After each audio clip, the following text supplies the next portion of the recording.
सबत का प्रभु अध्याय 12।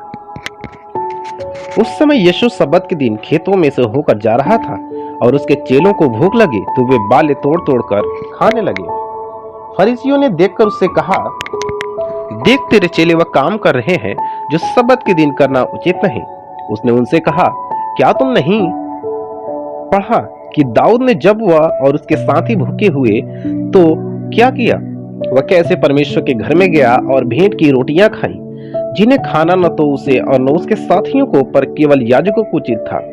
या क्या तुमने व्यवस्था में नहीं पढ़ा कि याजक सबत के दिन मंदिर में सबत के दिन की विधि को तोड़ने पर भी निर्दोष ठहरते हैं?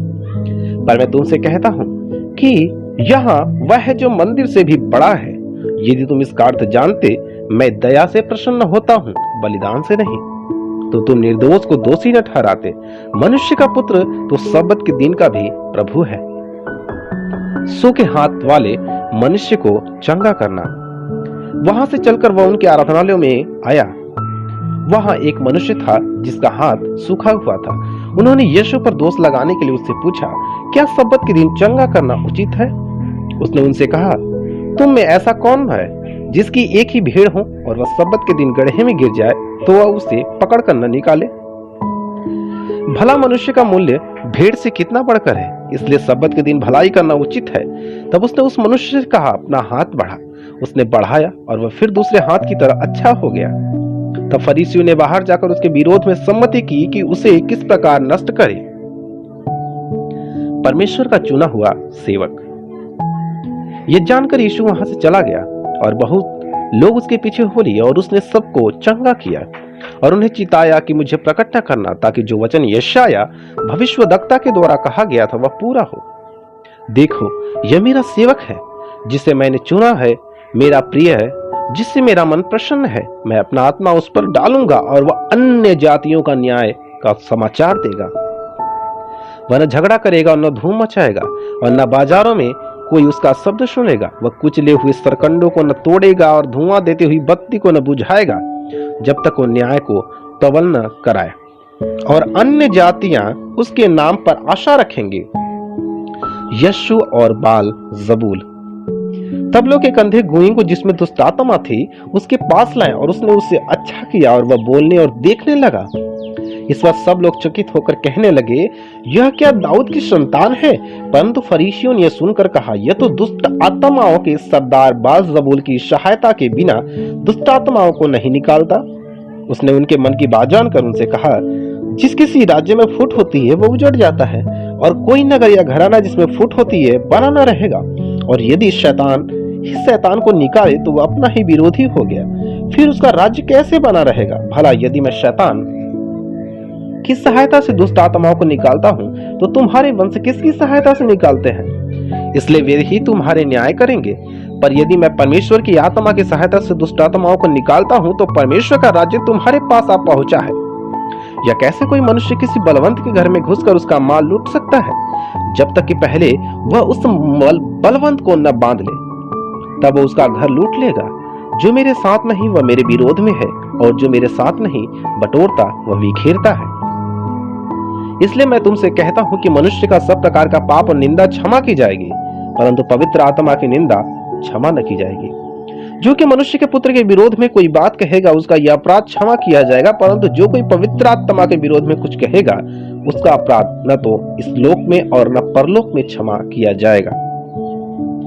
पेड़ और उसका फल।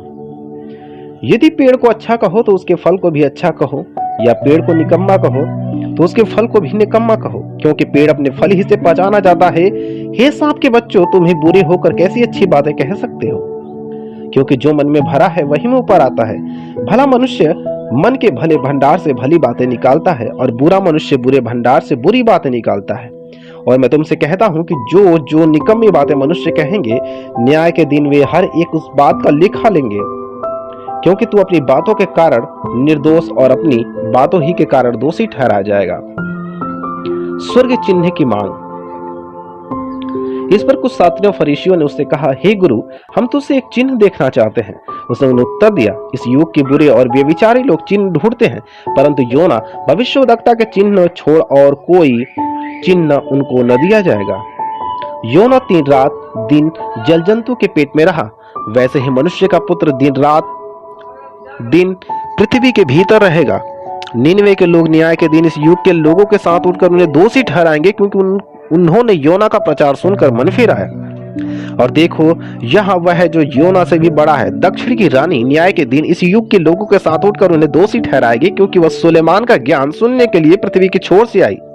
और देखो, यहाँ वजह है जो सुलेमान से भी बड़ा है। अधूरे सुधार से विपत्ति।